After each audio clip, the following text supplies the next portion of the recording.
Dark Discoveries is a podcast that dives deep into the darkest corners of history, mystery, and the downright bizarre. We discuss real events that may include graphic detail, adult themes, strong language, not suitable for all ages. Listener discretion is strongly advised. We're here to inform, entertain, and maybe make you laugh nervously in public, but never to glorify criminals or make light of victims. Our research is thorough, but hey, we're not perfect. We don't claim to be historians, so if we get something slightly off, blame Dustin. All opinions are our own, and sometimes even those are questionable.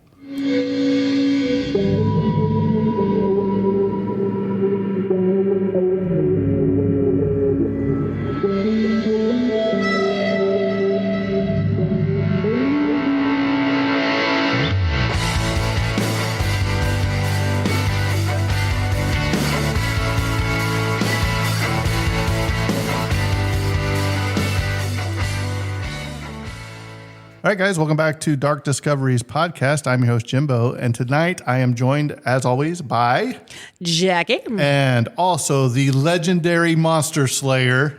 Dun dun dun dun. Dun dun dun dun. Dustin. Yay!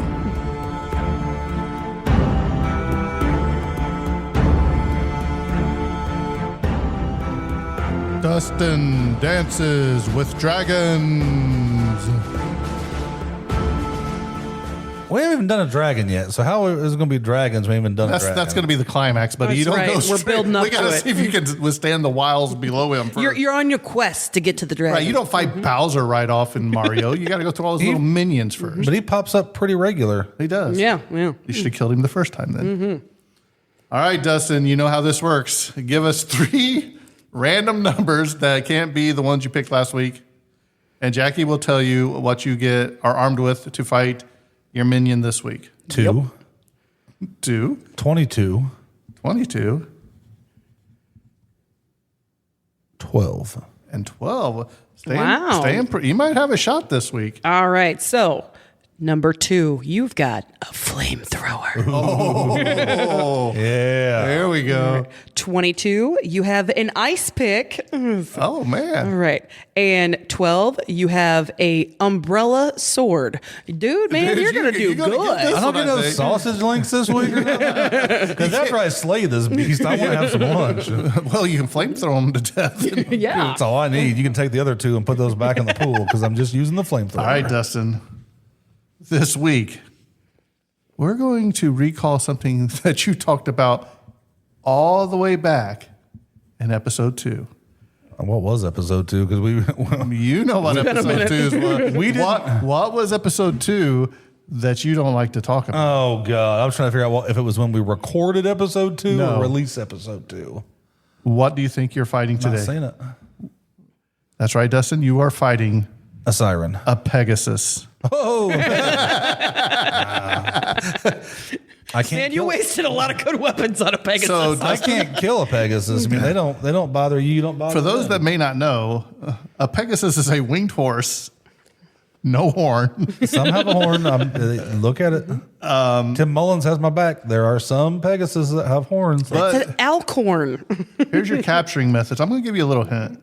An Should one alicorn. wish to kill a Pegasus, the task would be easy enough. So I'm glad you're using these good weapons on something that's easy to kill, so you don't have Ice it. pick. Yeah, umbrella It would sword. be no more difficult than bringing down a horse as long as it was not given the opportunity to fly out of range. That's what's going to happen. I'm not going to kill a Pegasus. I'm not going. You're going to ride it. You're going to tame it right off in the sunset. No, I'm gonna sit this one out. I'm gonna Enjoy nature. I'm gonna take my flamethrower and I'm gonna put it to the side and I'm gonna, I don't know, the ice pick I'll keep for something else. I'll put that in my back pocket.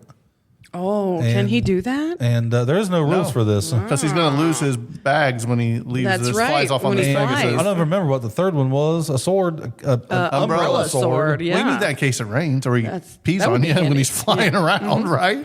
The poor little guy's just got his, his feathers in a bunch. I just got to go up and pet him, get him all calmed down, and set him free. Because a Pegasus ain't trying to kill me. Are you going to try to ride him?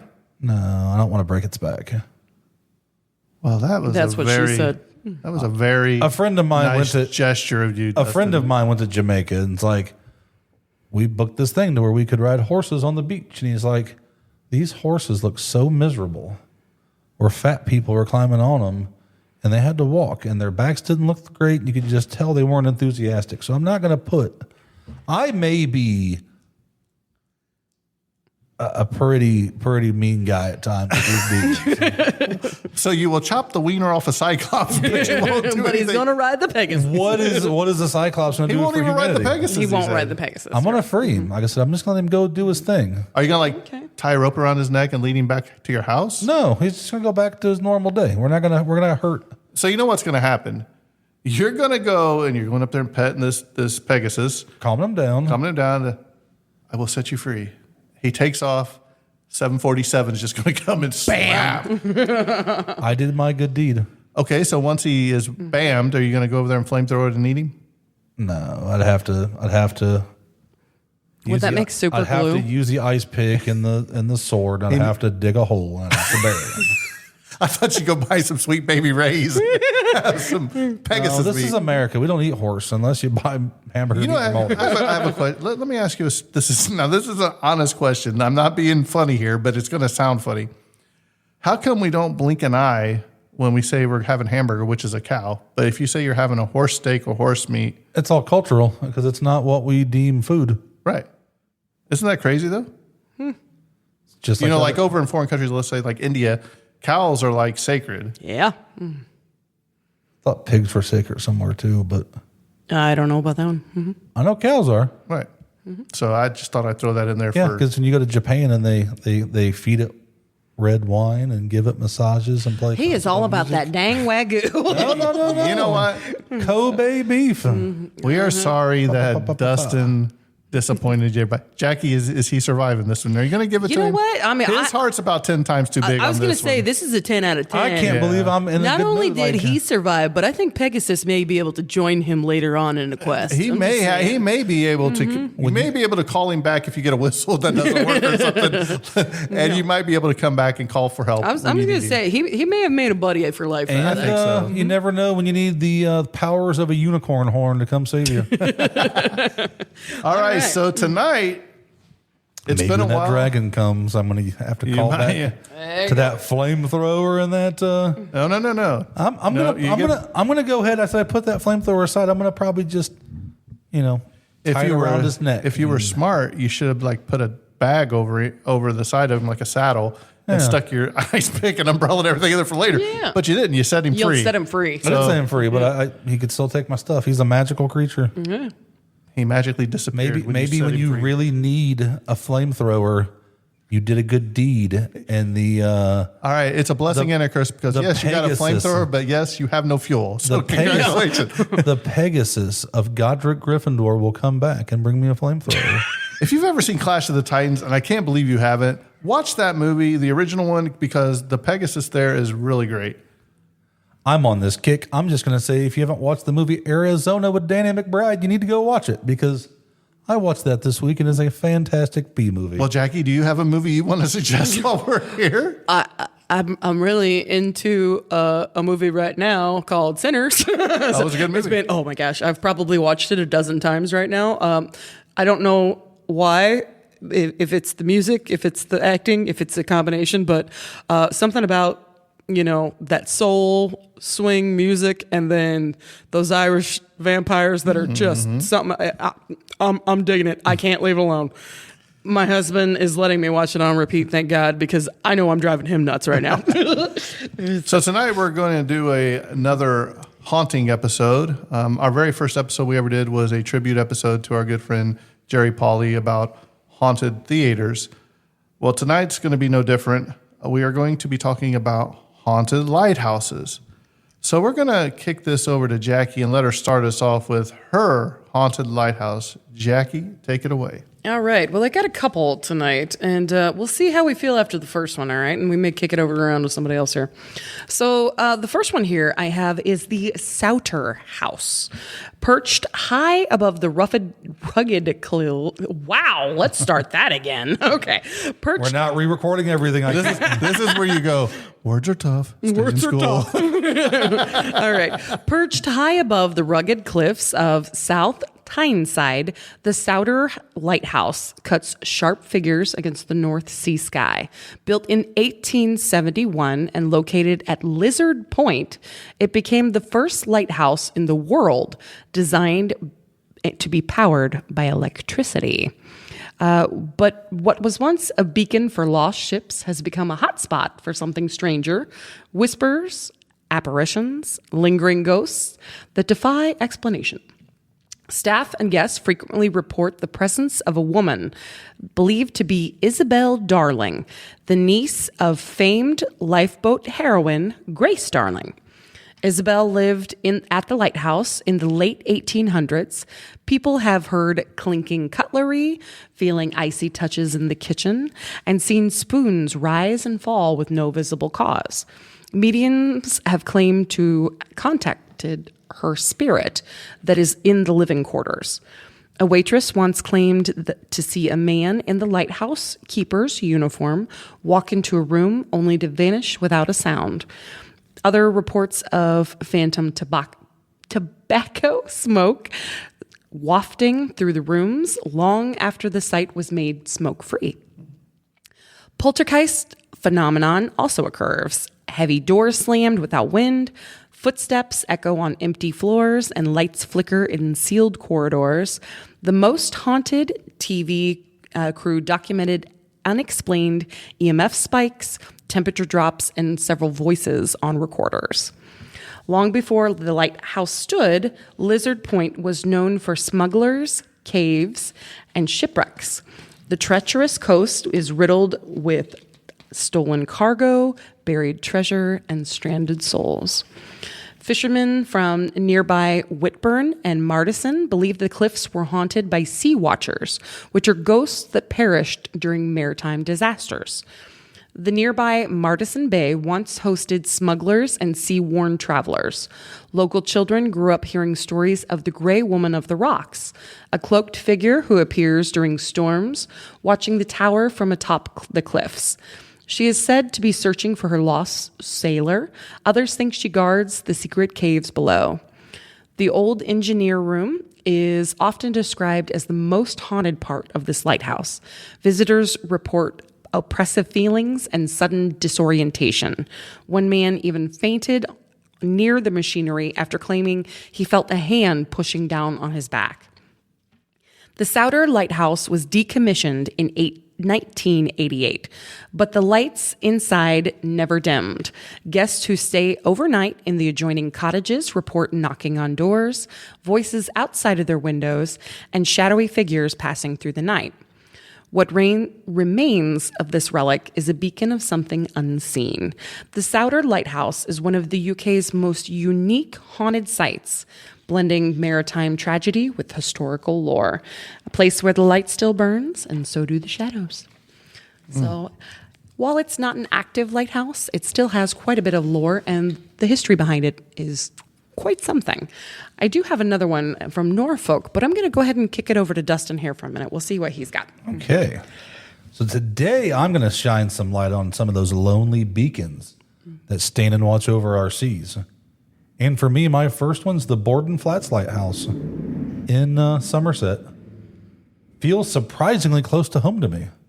I mean, you know, my family is from Kentucky. Somerset's only an hour from where we're from. Let's just say it's a hop, jump, and a skip away.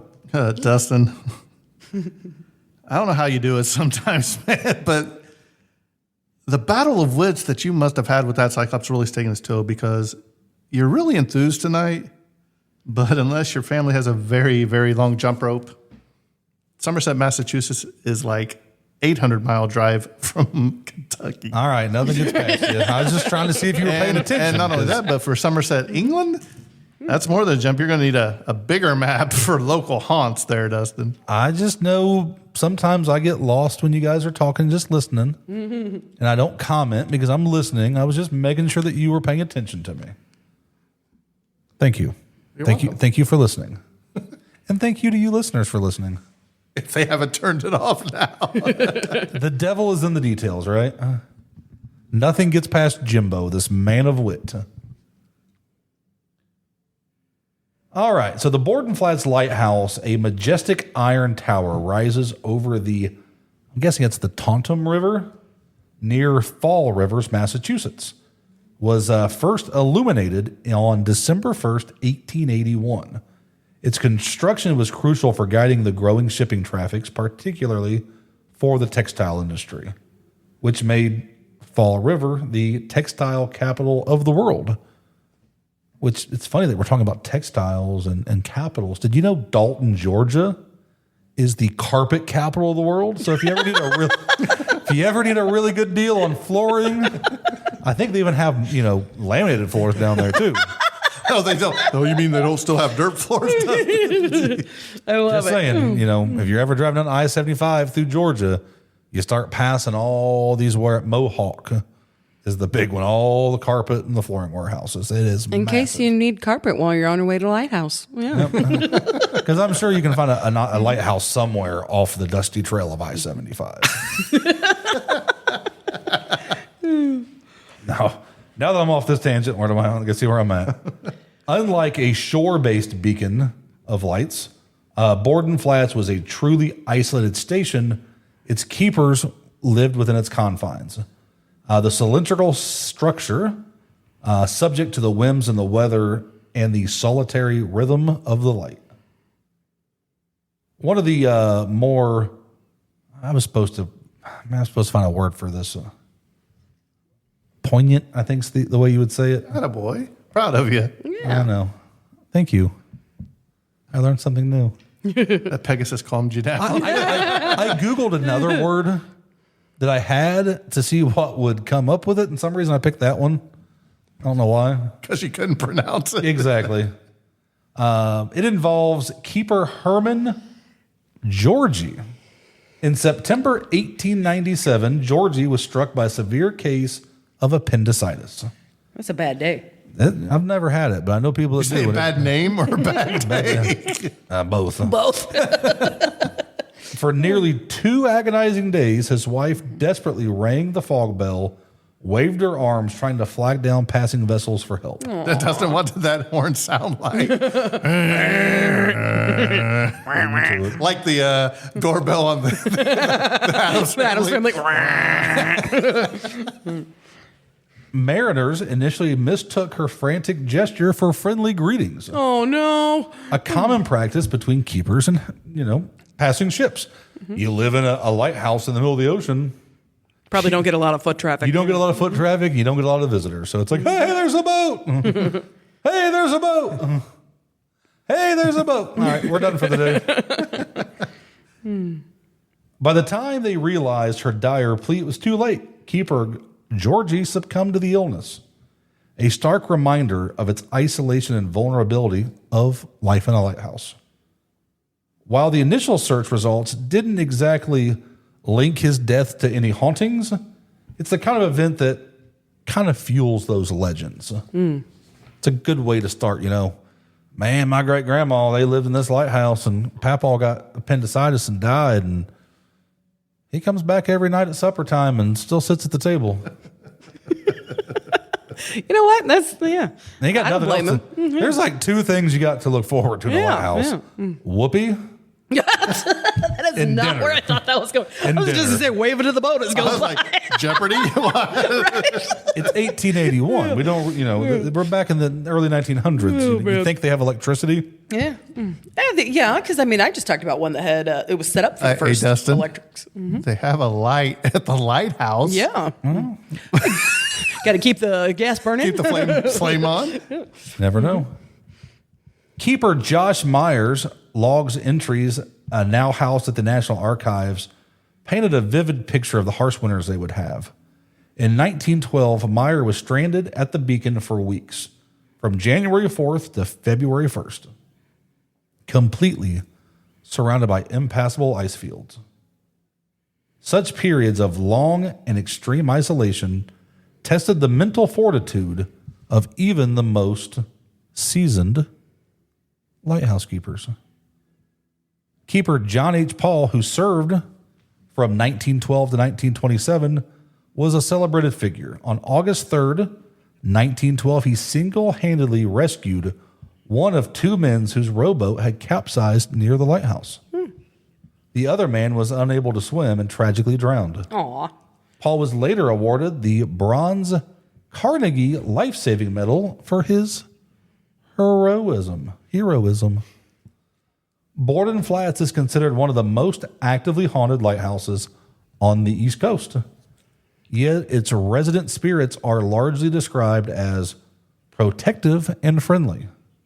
The current owner, Kevin, we'll just call him Kevin, I can't pronounce his last name, and the previous restorer, James Nick Korstad, as well as numerous overnight guests, have reported a consistent phenomena. The primary and most frequently encountered spirits is believed to be Keeper John H. Paul. His dedication to saving lives and maintaining the lighthouse during his 15-year tenure seems to have bound him to that tower for eternity. Reports of his presence often include guests and caretakers frequently hearing distant footsteps climbing the spiral staircase, sometimes heavy and deliberate. If someone is ascending or descending the old iron steps, the sounds can occur with no living person in the tower. Just think, he was in that light tower 15 years. Would you rather be in prison or in that light tower just kind of isolated from the world for 15 years?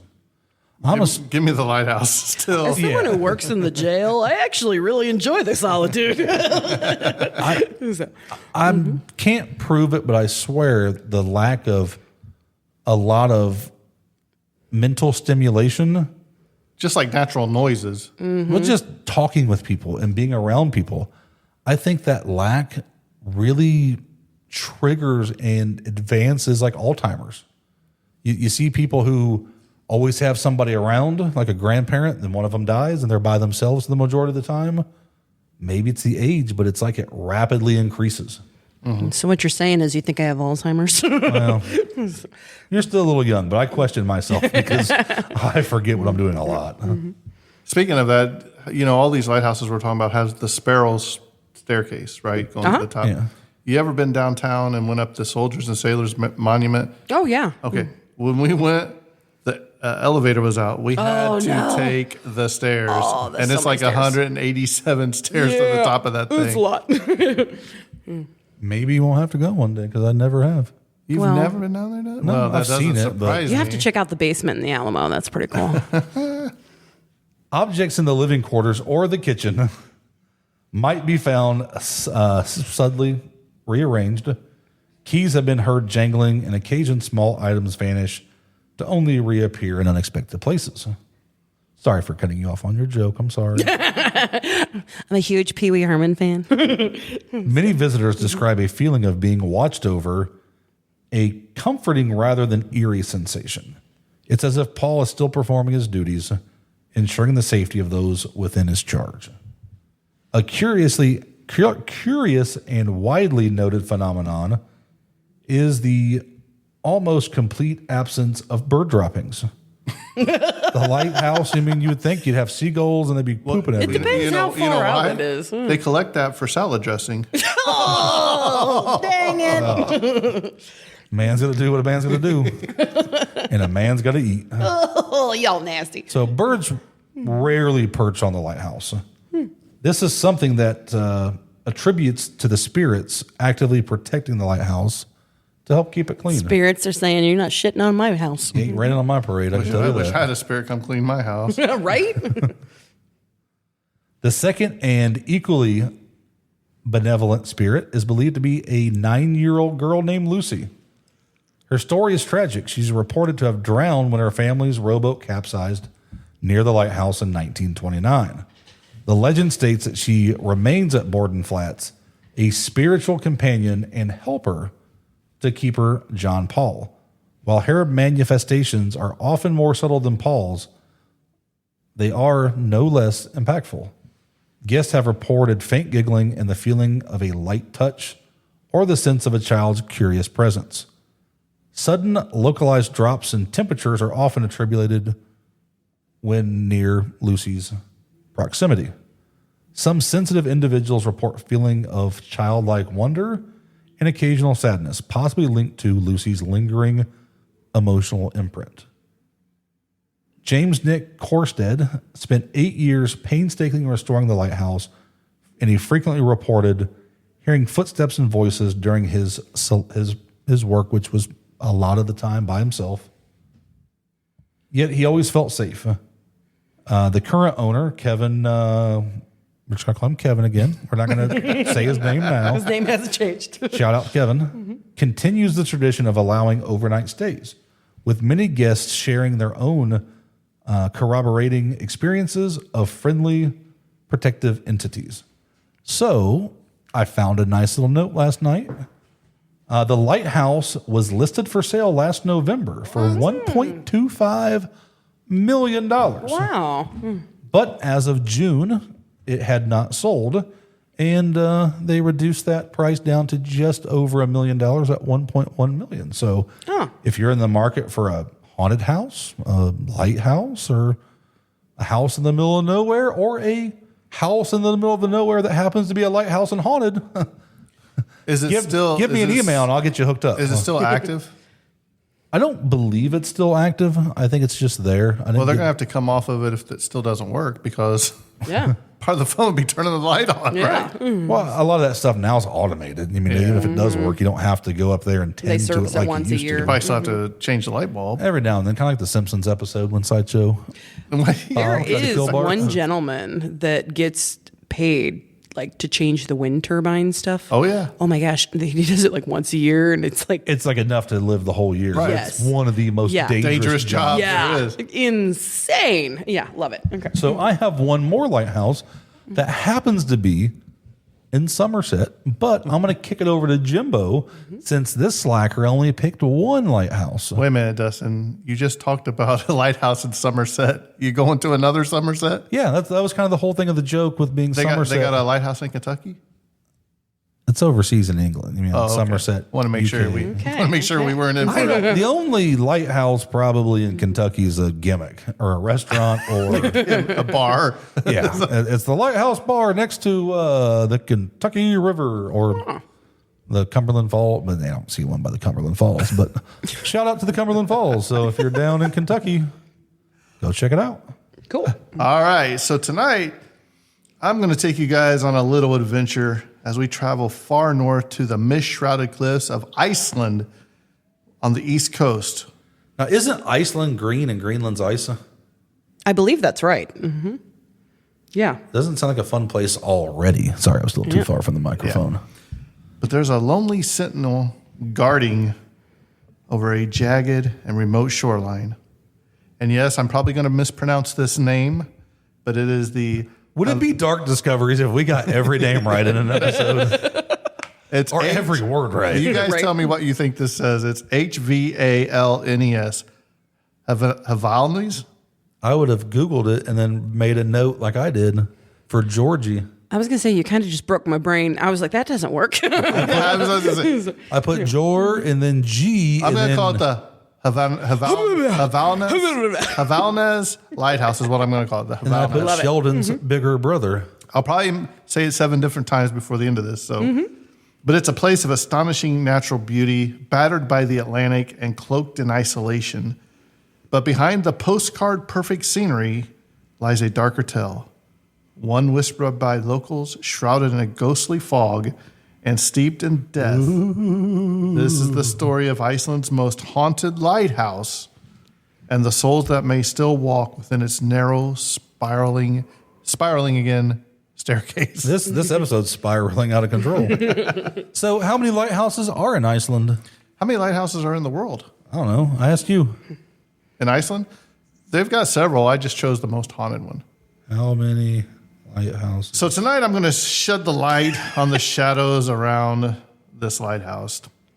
Perched on the wind-beaten outcrop in southeast Iceland, Havaltanisaviti, or the Valnes Lighthouse, was first lit in 1954.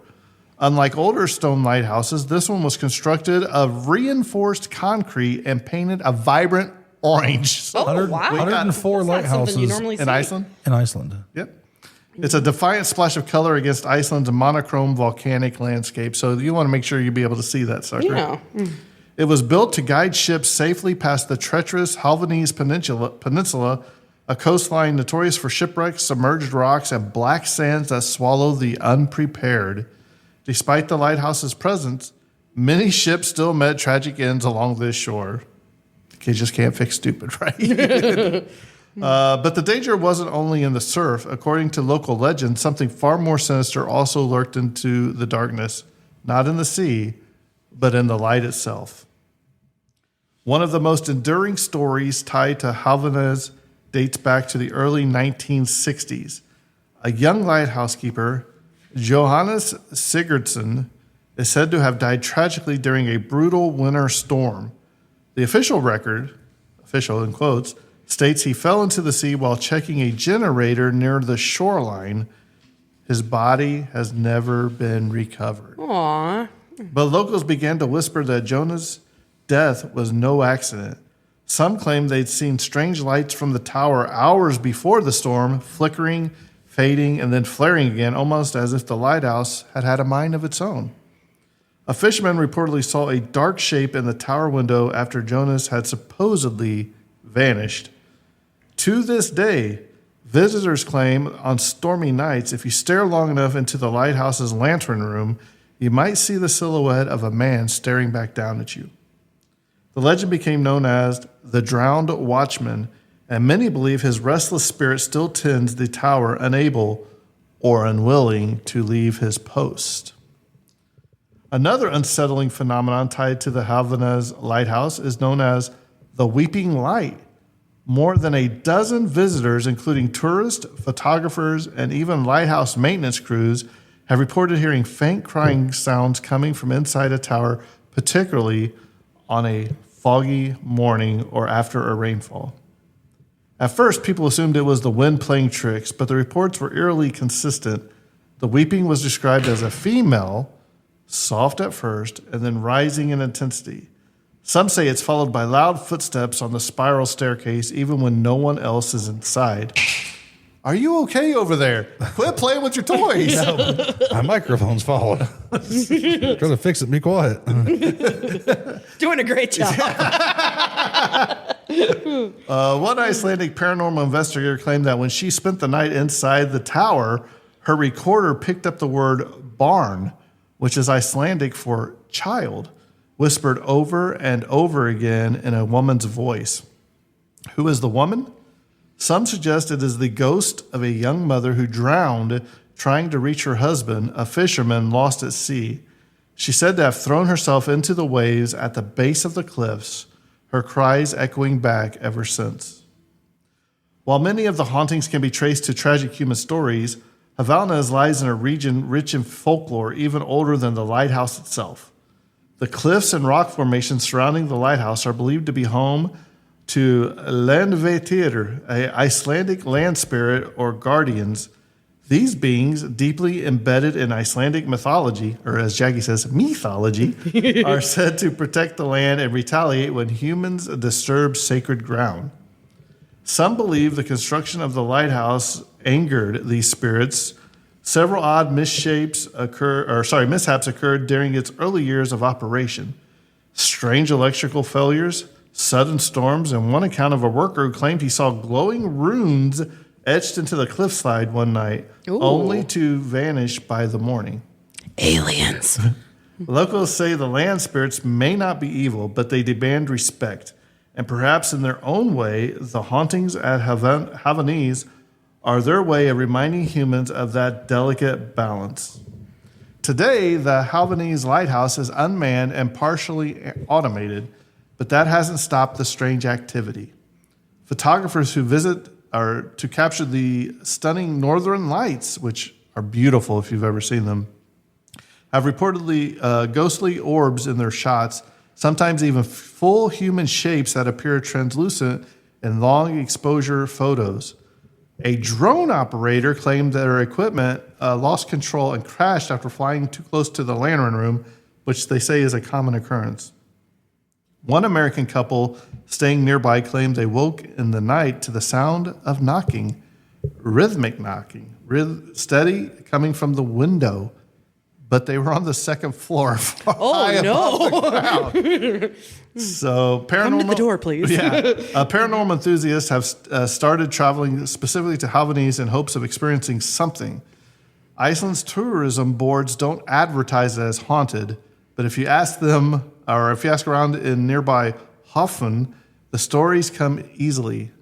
Well, Chicago doesn't talk about the mob history either, so you don't want to forget about the dark parts. Right. In a land shaped by fire and ice, where the veil between this world and the next seems unusually thin, it's no wonder places like the Havanese Lighthouse have taken on a life of their own. Is it the ghost of a drowned watchman, eternally loyal to his post? The echo of a grieving mother lost to the sea? Or perhaps ancient spirits asserting their dominion over a land they've guarded for centuries? Sounds like an ancient Indian burial ground. We may never know for certain there, Dustin, but one thing is clear. At Havanese, the light still burns, but it may not be alone. So if you ever find yourself driving Iceland's lonely eastern coastline and you see a flicker of light out on the cape, take a moment, listen, watch, and remember not every beacon is guiding you home. Sometimes it's just trying to lure you in. Ooh. And that is the Havanese Lighthouse. So it says between like 18 and like 24,000 lighthouses worldwide, but they can't really hammer down an exact number. But the U.S. does have the most, around 1,500. Have you ever been to any lighthouses? I've not been up because it's too many stairs. I know we went to Florida with my aunt and uncle. They lived down in Jacksonville. And we went to St. Augustine, and I wasn't at this trip, but they got Dad all the way up to the top of the lighthouse and then told him it was haunted. And it took him a lot longer to climb than it did to get down. So I lived in Maryland for much of my younger years, and between living there and North Carolina, and then going up to Michigan quite a bit, we've seen quite a bit of the East Coast. I'd love to see more. And then, Michigan has beautiful lighthouses everywhere, so we hang out quite a bit. Michigan has summertime. beautiful water that you would not think that was in. Like you see these in the pictures of Midwest. like Fiji, and you see these waters, and then you see these cliffs and stuff in Michigan. You're like, where is that? Oh, it's up Michigan. I'm like, no freaking way. It's got to be closer to Canada. It's definitely not the Detroit River or anything like that. So, Or was it Flat Rock that had that water issue? Remember where the water broke and they couldn't get water or something? I know Flint had lead. Flint, that's where it was. Yeah, Flint had lead. Yeah. Another reason not to go to Flint. But you get past all Detroit and all that stuff, and you get into the vast wilderness of northern Michigan. Yes. Seems like a pretty cool place. Up by the Great Lakes. I like Frankenmuth. I want to go eat some cheese. I went to Mackinac Island. Love Mackinac. There's a lighthouse there. It's just a small one out there by itself, but I mean, it's like on a little rock formation. I mean, it's probably only maybe 12 foot tall, if that. It's not something you can. The world's smallest lighthouse. So cute. All right, I think Jackie and Dustin both have a second one. Dustin, go ahead and take this one because I've got one that's not pretty. Not pretty. Ooh. So my second excursion into lighthouses in Somerset takes us to Somerset, England. The coastline of Somerset, facing the vast and often tumultuous Bristol Channel, has been a place of both natural beauty and maritime peril. The lighthouse here stands as a monument to human ingenuity and the enduring power of the sea, often carrying spectral echoes of lives lost or transformed. The Burnham on-Sea High Lighthouse affectionately nicknamed the Lighthouse on Legs, is a truly distinctive Grade 2 listed building, whatever that means. Google it. I'm here just to get you in and excited about some lighthouses. That's what I'm here for. I'm not to be your subject matter expert. Speaking of lighthouses, real quick, have you ever seen that picture that somebody snapped where there's a lighthouse and there's somebody standing down here and that big old wave is coming all the way around it? Let me see if I can I find was it going real to quich. say, I haven't seen That's one of those yeah. motivation pictures, Yeah, ain't yeah, it? you Where know, it's like, what I'm talking about then. funny. calmness in the face of disaster. I don't know why I talked in that voice, but okay. While he's looking, I'm going to keep reading. I'm going to keep talking, keep you guys entertained. So the Lighthouse on Legs, completed in 1832 to a design by Joseph Nelson of Trinity House. It was built on wooden piles driven deep into the sand, allowing for the tide to flow beneath. At 110 feet or 30 meters for the people that listen here on the metric system, because shout out, we do have some listeners in Singapore, Yay! and somebody downloaded in Switzerland. Wow. You could be doing anything else in the world when you're in Singapore or Switzerland, but you chose to listen to us. So shoot us an email. Let us know who you are. darkdiscoveriespod@gmail.com. That has not changed. Or get us on the TikTok. Dark Discoveries Podcast. Wow. Yeah, here, Dustin, that look, I sent picture it to you, is look. insane. I'll put it on our Facebook. engulfing the That's what I'm saying. lighthouse And that the person people. is standing there in the doorway. Just checking it out. Either has balls of steel or they're oblivious. Wow. Or it's a ghost. Yeah. Hey, there we go. Just imagine being on the bottom of a lighthouse. Maybe I can Photoshop Dustin standing there Oh, I'm sure you'll get on AI. with We'll the do it. Pegasus flying high above. Waving. Hey, sometimes you have to have that little extra help. Huh? So, like I said, this was 110 feet tall, 30 meters. Its light was specifically positioned in to clear the high dunes of the marshlands behind it, forming a crucial leading light system with the smaller, low lighthouses to guide the ships through the treacherous channels. The ever-shifting mudflats of the channel and the river, parrots, stray ships, it sounds like. It was a revolutionary building for its time, eventually becoming one of the first English lighthouses to function entirely without a resident keeper. After its automation in 1920. Although attended regularly until its sale, its conversion to a private holiday home in the 1990s. So it was preserved, made a house, but they did keep the architecture and keep the spirit of the lighthouse alive. The ghostly reputation of the high lighthouse centers around a single heart-wrenching tragedy from its construction. Local folklore. Man, we just ate, but I guess That's I'm all right, getting hungry. Diane. We'll give you. Firmly asserts that a workman fell to his death during the laborious and dangerous process of its construction in the early 19th century. Given the primitive safety measures of the era and the high heights involved, such an accident would have been grim, but not entirely uncommon. The specific identity of the laborer has been lost to time, depending on the surroundings, depending on the mystery surrounding his enduring presence. So we don't know who it is. We're going to call him Bob. Because can we build it? Yes, we can. Yes, we can. The most prominent manifestation of this haunting is the auditory phenomenon, a low, drawn-out, mournful moan or cry. This isn't just a casual whisper. It's often described as a sound of being imbued. Imbued?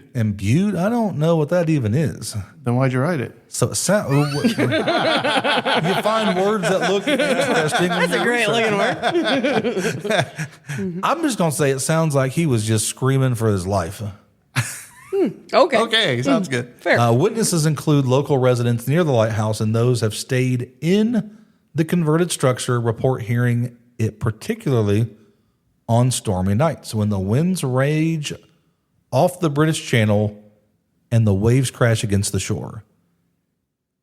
The natural cacophony, I think I Yep, you got got that it. one. enunciated that one right, of a storm seems to act as its conduit, allowing the spectral laminate to pierce through the veil. It's believed to be the last agonizing cry of the fallen builder, forever echoing his final moments of terror and pain. Etched into the very fabric of the building he helped create. So he may be gone, but he's not leaving.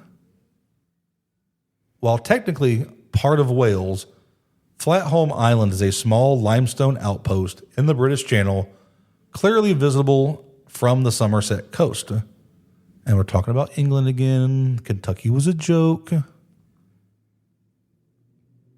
And its lighthouse was a profound connection to the maritime history of the region. The island itself has a rich, often harsh history, a retreat for monks, a Viking refuge, a Victorian cholera. Do you think they all hung out at once, the Vikings and the monks? I would love to watch that. Maybe Dustin will have to fight on different people. Different realms. Well, it sounds like if they did, they all got cholera. So, Oh, Ooh, ugh. and a I strategic think you might have cholera from what we saw earlier.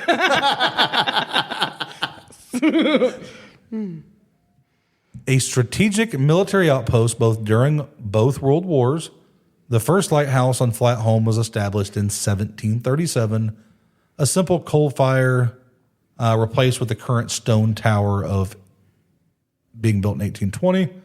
The long history of isolation, illness, and military activity has woven a dense tapestry for human experience in which it is believed to have lingered. So you kind of get, when something bad happens, you kind of keep that bad juju. It kind of makes a mark on the area. The most chilling and detailed ghost story of Flatholm revolves around the tragic fate of the lighthouse keeper's wife. Once again, the exact names and the dates are often debated, adding to the legendary quality, but the narrative grim details do remain consistent. So I'm already questioning this. Dustin likes to crap on stuff, and if you don't have a person's name, because any ghost exploration I went on to, they'll tell you their name. A lot of times that's a speculated name or a made-up name or a pet name. Yeah. Well, see, now from an expert, I'm being told that everything I've experienced in a ghost hunt is a lie. True. Maybe it's a name that they wish, like, you name me Gretchen or Gertrude. No, call me something else. So I have a question, and I don't know if either one of you guys will know the answer to this. If you are working at a lighthouse and you are usually it's only one person that's manning this thing, correct? Yeah. That and their families. Yeah, you right? have their family and their wives. So can they be held liable for a ship wrecking if they are not on their post doing their job? Well, here's the thing. I would say you would be most of them removed are- from that post. Most of them are automated. Now, unfortunately, a lot of them do have accidents, even with soap, because you got to think too, when storms are happening, things are going on. Sometimes that light isn't just as great as it should be. Fog rolls Yeah. in. But I'm saying, Yeah. is there a chain of command? Oh, I got to call the Coast Guard, or I got to call That's the something police. we probably would have to look into because I'm sure it would vary from not only state to state, but globally. Globally, right. I would say probably the Coast Guard or the local port's probably your first call. Yeah. And Definitely. I would say if it happened more than once, you're probably going to be taken out of the post. Yeah. But again, how many people either fall getting off of these things or have accidents getting too close to them or even just crash into them trying to get where they need to be? Sure. Sometimes you're dealing with Treacherous A guy waters. gets Water. struck 7 times with lightning, but you let 2 boats crash. hey, 7 times, and he fought off a bear with a stick afterwards. It's a heck of a guy. It's amazing. If I ever get on a plane and this guy says I've survived a plane crash, I am getting off because I don't know if that one crashes, if I'll be the one that survives or him. So, Yeah. Faux show. But if somebody's been struck by lightning, they can hang around me all they want because it won't hit me. Unless it's I don't know. He took his chain wife out. mining. Got his wife too. Self-preservation. So the story goes that the keeper's wife became gravely ill and eventually died. On the isolated island, due to a notoriously severe storms and treacherous conditions of the Bristol Channel, it was impossible to transport her body to the mainland. So didn't really get a proper burial, at least in a quick time. Her husband was forced to keep her body in the lighthouse or possibly even the living quarters for an extended period of time. Oh, I bet that started to stink. Oh, yeah. Then the fact that, that your loved one's there. Yeah, that's just a little bit of torture there. When the weather finally broke and the relief boat arrived, they discovered a truly horrific scene. Rats began to desecrate the deceased body. Where the heck are the rats coming from? They're in the middle of the ocean. That's what it would be pretty easy, you'd think, because I've never seen a rat swim. Well, my thought is the boats are bringing them on. Right. Yeah. It's probably like in the timber. Oh, wouldn't you notice a rat when you were in a little rowboat or something? Well, a rowboat, yeah, but I mean, you got to think a lot of these are like, big ships. How many big ships are stopping, though? They're not going to jump off the ship into It depends on what kind of load they're carrying. And if the water's treacherous and things like Let's that, they'll need a Google it. place Come to on, come dock. on. Where'd you say this was in England? England. Maybe it's their tea and crumpets. Yeah. Yeah, we aren't 100% sure when these rats are. Right, because Rats are excellent swimmers and even tread water for extended periods. They use their tails for propulsion and steering, Well, there's another reason to not go swimming. and their hind legs for power. While their dense fur provides isolation in colder waters, according to the Austin Wildlife Removal, rats can hold their breaths for up to 3 minutes. wow.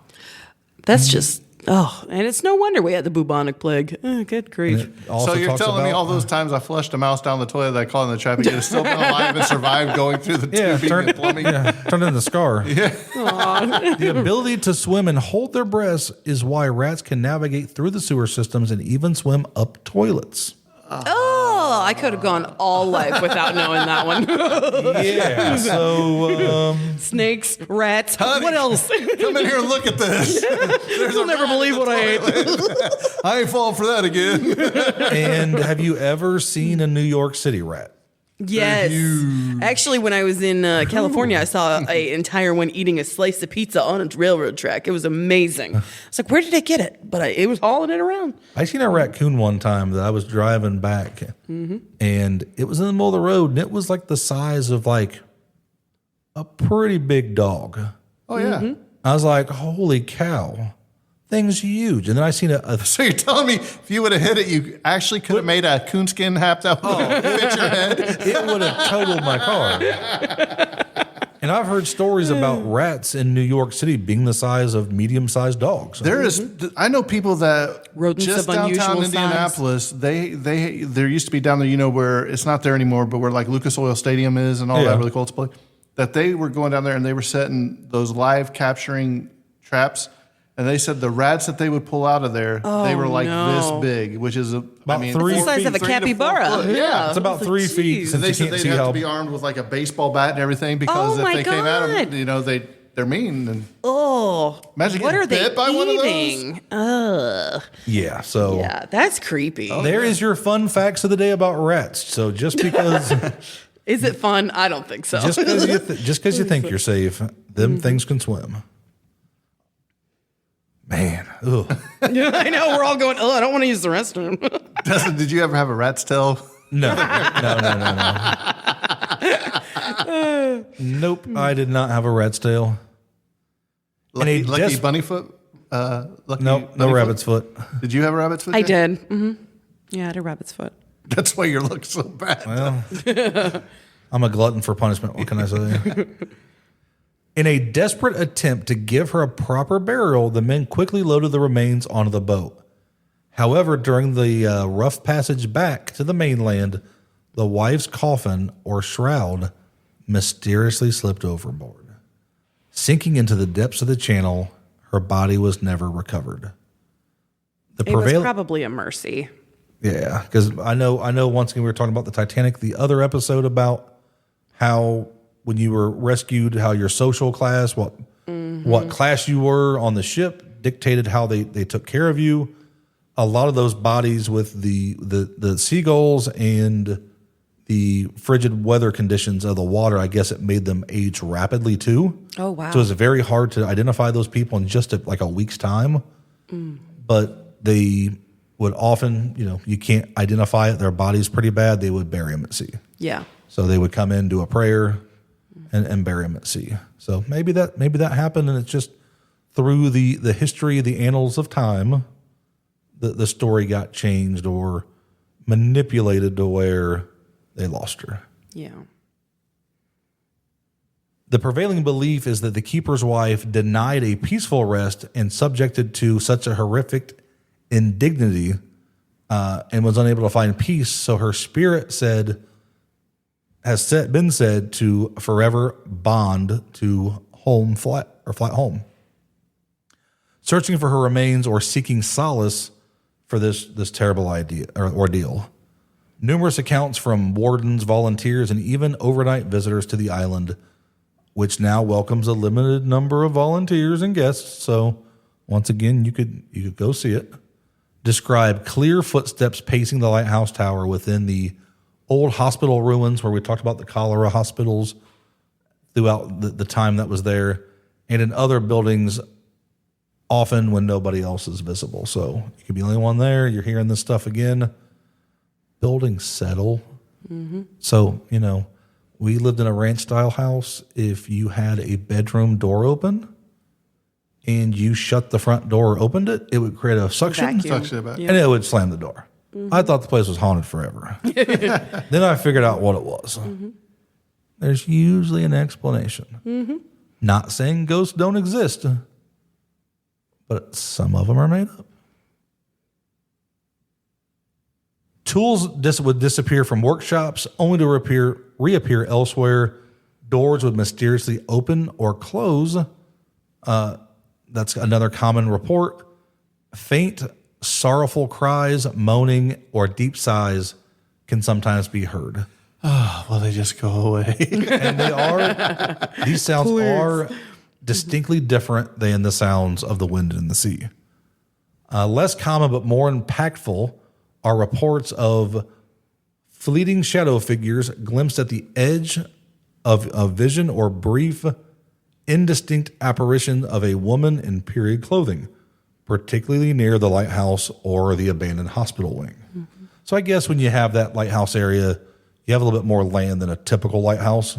So that could make it more sensible why you have rats versus you're just a lighthouse in the middle of the water to where nothing's going to get to you.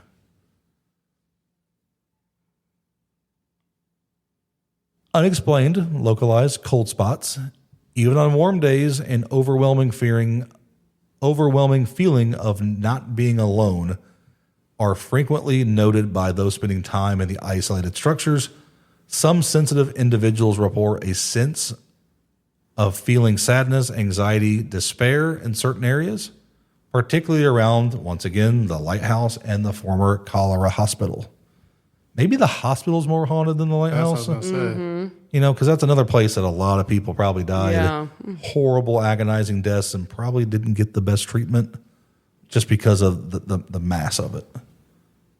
Flat Home has attracted the attention of paranormal investigators due to its rich history and consistent reports. The sheer volume of human suffering and death associated with the island, from shipwrecks, the cholera patients, wartime casualties, contributes to the reputation of a highly active location for paranormal phenomenon. I don't know why I like saying that word. Those You've words. said it about 100 times tonight.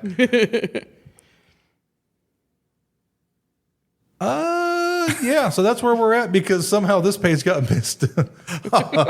Somehow this one got mixed up in there. So next time, like I said, you're going to those places. Just remember the story of what happened there, because we talked about kind of in previous episodes how not all monuments and statues can be linked to bad stuff.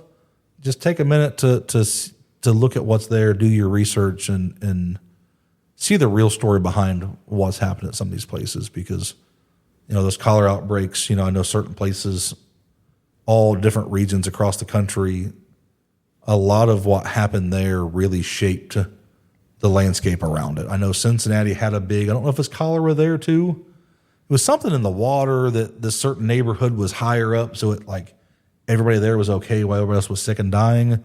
It really changes a lot of what happens and how people think of and how affluent those areas can be versus some of the others. All right, random thought. How thick does a lighthouse concrete have to be? Well, I know the jail is 13 inches of concrete and rebar, so I'm assuming At least that? So, if not thicker. I'm going to get my Nazis in again. So the Germans in World War II invented reinforced concrete. So it's going to be stone, heavy stone. It's not going to be a cinder block that you buy from the store now. I'm going to guess, even if they are only a foot to 2 foot thick, it's solid rock, stone that's not going to give an inch. Mm-hmm. Okay, I just didn't know if either one of you knew. I'd hate to have That to. I don't know, but I'm assuming They pour maybe that? at least that. It depends on how it was built. I would assume that it was just manhandled. I don't know. That'd be terrible. Now more modern, lighthouses, like we said, post I'll look it the up just to 40s. make sure. We'll see. Post the 40s may be different, but I would assume it was heavy, thick stone, or maybe it was cut bricks that were solid, whatever heavy rock that they used. Yeah. But if you didn't know that, reinforced concrete come from World War II. I did not know that. And if you look at a lot of the old relics from World War II, a lot of them are in pretty good condition and still standing. All right, here we go. You ready for this? Ready. So the thickness of lighthouse walls can vary depending on the design and the location, but a common characteristic is that they are all thicker at the base and taper towards the top. Here are some examples of lighthouse wall thickness. 5 feet thick at the base, Wow. tapering to 2 feet at the top, which is common wall thickness found in some lighthouses. There's another one that's 9 feet thick at the base, tapering to 1 foot 7 inches at the top. The Cape Lookout Lighthouse in North Carolina features this type. Outer tube 46.75 inches thick at the base and an inner tube 20 inches thick. It's a double-walled construction technique used in the Cape Hatteras Lighthouse with vertical ribs providing additional stiffness. The minimum wall thickness of 1.4 meters, which is approximately 4.6 feet at the base. The Lismore Lighthouse in Scotland is that type.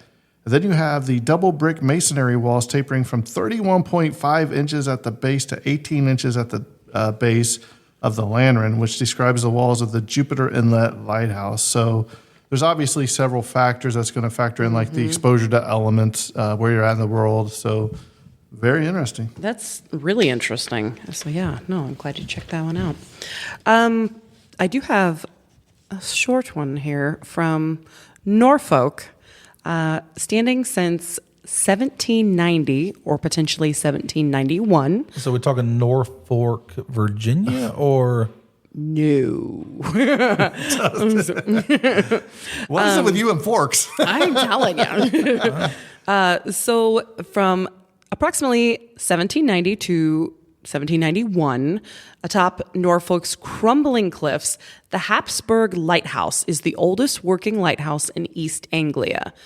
At 26 meters tall, or 85 feet for us Americans, painted red and white bands, not orange, it has long since warned sailors of danger. But locals say it also guards something darker, something really old. The Pump Hill Spectre. Local legends tell of the Pump Hill Ghost or the Legless Smuggler. Witnesses describe him as a hideous figure with no legs and a head that hangs grotesquely behind him, attached only by a ribbon of flesh. This sailor-like apparition is often seen dragging a filthy sack towards an old well on Pump Hill near Whipwell Street. Curious villagers once lowered a rope into that well, and what they pulled up chilled them to the bone. A sack filled with severed legs, thigh bones, and a partially decomposed skull. Some say the ghost vanished when the pump was installed on the site, but it reappeared when the pump was removed. Old stories from the farmhands and fishermen tell of late night sightings. One saying his head flapped backwards, the mouth gaping like a slit in a wet sack. Oh, yeah. Ugh, that's really descriptive, I gotta say. Others claimed that the ghost shimmered with a faint glow and then disappeared into the earth. Some versions of this legend tie the ghost to smuggling routes once used at the Cart Gap. He may have been a betrayed smuggler, shot and dismembered, and his remains dismembered into the well. The sack that he drags is his eternal burden, local legends say. Locals claim to hear distant groaning and dragging sounds on foggy nights. People who have removed the pump from the well report an increase in nightmares and cold spots throughout the village. You know, I heard that this is where all breastfeeding mothers go because you can pump well. Oh, good grief. I like literally had a moment of what? Oh, you got me. All right. He's been waiting to use that line for a long time. Yes, a perfect moment. Okay. So the lighthouse itself is said to flicker or pulse unnaturally whenever the ghost becomes near. So the actual light will actually start flickering within the lighthouse anytime that spectral things happen, which is kind of cool. This haunted triangle, once home to the well and the pump, has shifted with coastal erosion. But the legend remains. The absence of street lighting and howling winds only deepen the unease for those who dare to walk past it late at night. Today, the Habsburg Lighthouse still functions, but many avoid walking too close to it after sunset. Visitors often claim they feel watched. They swear the air grows colder near the base of the tower. Is it the wind or Maybe something the darker? wind and the stone, because go to Mammoth Cave. Yep. And you have all that stone and that opening from underground, which the center of the earth is supposed to be cold, but you get underground, it's 50 degrees. You can be at like the top of the stairs to go in, and you feel that cold air coming in. Mm-hmm. So I'm going to say it's probably just all that stone. Well, and you got to think too, the water. breeze from the evening versus the breeze from the day, anytime you're around water, very different feelings. It's And if very you see interesting. that light flickering, just stay away. Yeah. Right. So, Jackie, do you have our missing child information for I this sure episode? do. Yes. As a matter of fact, we are going to bum bum bum. Dun, dun, dun. Hey, look at that. That is not where I'm going. That is where I'm going. We are going to Arizona tonight. We are in Phoenix, Arizona for our missing child, Madison Yvonne Thompson. She's been missing since April 13th of 2025 from Phoenix, Arizona. Her age now is 13 years old. Her missing child case number is M3683203553. Any information regarding Madison can be reported to the Phoenix Police Department out of Arizona. Phone number 602-262-6151. We will post her image up on all of our social medias. And please, if you see or know of Miss Yvonne, please, let's get her home. Let's bring all the babies home safe. Dustin, tell everybody where they can find us. You can find us on TikTok at Dark Discoveries Podcast, I believe is what it is. Facebook. You can send a message to join our group that we're trying to get active in. There could be an Instagram. It could have been shut down. I don't know yet. I got an email today that we did something wrong, even though we've never posted. So we're getting better there. Like I said, follow us on TikTok. Email us, darkdiscoveryspot@gmail.com.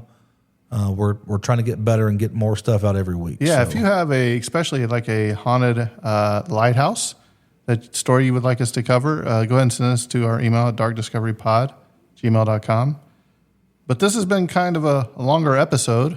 We went over an hour, so I think we might as well go ahead and start shutting this one down. What do you think? Yeah, we only took one take this time. Oh, our other episodes are only 3 hours because it's 7 takes. So, but with that being said, The deeper you dive. The darker it gets. the darker it gets.